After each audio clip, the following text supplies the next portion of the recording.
Shavua Tov. This is Motzei Shabbat, Parshat Chayyei Sarah 5773. I was going through some notes that I have, and I noticed a quote from Reb Chaim Soloveitchik, my Rebbe's grandfather. He said, "In Brisk, we don't ask what does Beryl say, or what does Yitzchak say." He said, "What does the Torah say? What does the Torah think?" That's what we want to know. In the same collection of notes, I also found a statement from one of the educators that I've crossed paths with over the years, and he said, "Our goal is that students should develop their own opinions, their own way of looking at things, and not just be dogmatically indoctrinated." So I thought that on the surface, that this is a somewhat contradictory statement, but of course it's really not. And Rabbi Krohn at Shalashudis tonight at the Young Israel and Teaneck mentioned the Rashi that Rav Soloveitchik, my Rebbe, blessed memory, explains. That when Eliezer sees Rivka, he gives her a number of gifts, and one of the gifts that he gives her is Nezim Zahav, Beka Mishkalon. He gives her a nose ring. The weight was a beka. What's a beka? A beka means split, like Bokeh Hayam Lifnei Moshe. Split. Vayevakat say Olah. He split the wood. So it means a split. What's split? A split shekel. A machatzit hashekel. That's what it is. So there was some sort of allusion, a hint to the future when the Jewish people would give half shekels. Other gifts that he gave her were somewhat allusions to the two tablets of the Aseret HaDibrot, the Ten Commandments.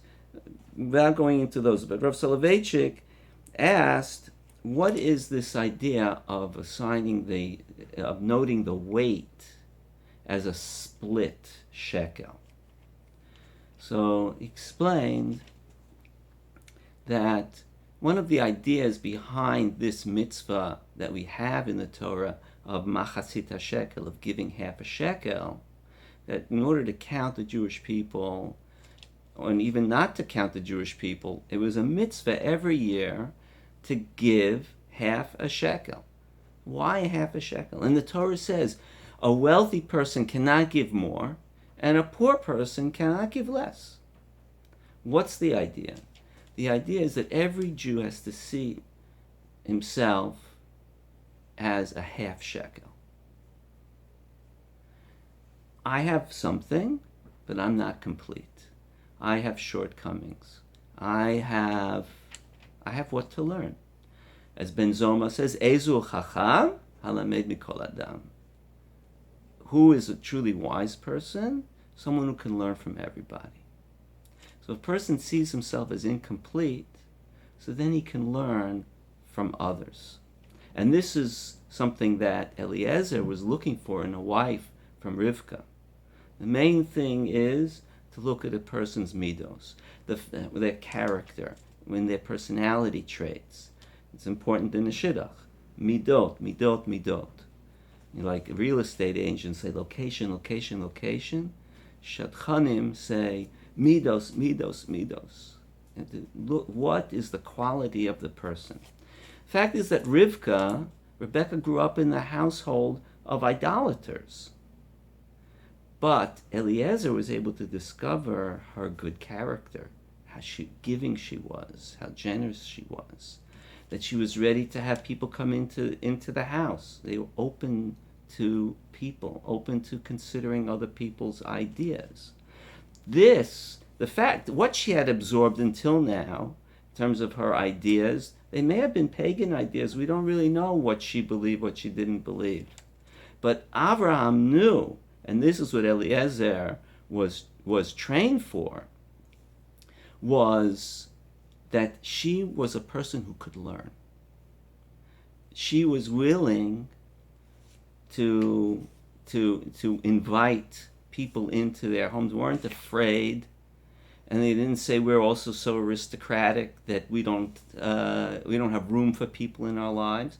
No, we have room for people in our lives. And this is represented by the beka, the half shekel. Eliezer recognized she sees herself as a half shekel. She's able to learn. But if a person is open to learning, there are certain dangers. I once had a Rebbe who said some people are so open-minded their brains fall out. Right? So there have to be some sort of limits. Where are the limits? So the limits are the parameters of the Torah. The Torah does not expect everybody to think the same way. The Gemara says that Kishem shepartzufeihem shonim, kach deotehem shonim. Just as everybody's face is different, even identical twins, they have some differences, even physically. Just as everybody's face is unique, so too is everybody's way of thinking about the world unique. And that's the way God made the world. It does not expect any two people to think exactly the same way. But there are parameters of thought. And that's what Reb Chaim Soloveitchik was talking about. He said in Bbrisk, where his city, we don't ask what does so and so think and what does so and so think, but what does the Torah think? Because of course Chaim Soloveitchik was interested in hearing what did this person have to say and what did this person have to say, but he was interested in measuring the merits of what that person had to say by the yardstick of the Torah. And that's the issue. Will the Torah be measured by what somebody else has to say, what the scholars have to say, what the newscasters have to say, what the college professors have to say, what an ignorant person has to say? Or do you use the Torah as the measuring stick for everything else to be measured by? And then within those parameters, everybody has the ability to develop their thinking. Everyone has their unique perspective. I once asked Rav Soloveitchik, Zatzal, why didn't the sages of the Gemara, of the Talmud, organize the Talmud in a more efficient way, like you have today, Encyclopedia Talmudit. Everything's organized by topic. Our sages were completely capable of organizing things in this way.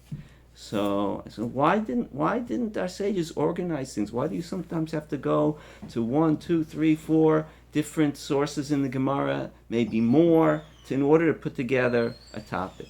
So you know what Rabbi Soloveitchik said to me? He said, to leave something for you to do. Because everybody has a unique way of organizing the Torah. Everyone has a unique way of organizing their thought. And we all have what to learn from each other.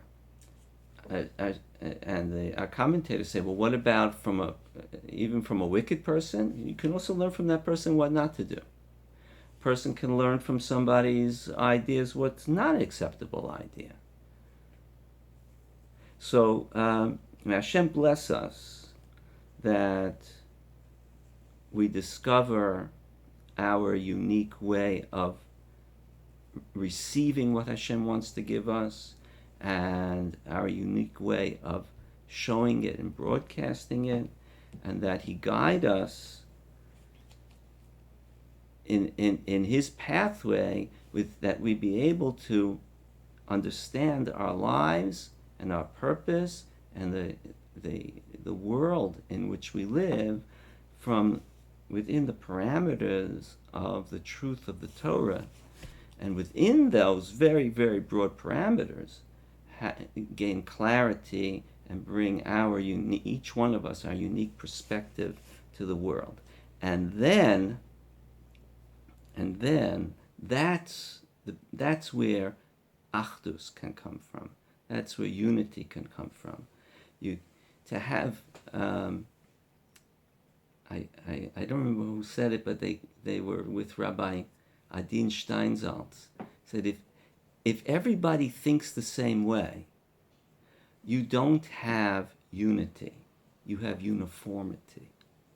Unity comes when everybody has their perspective and they're able to join together.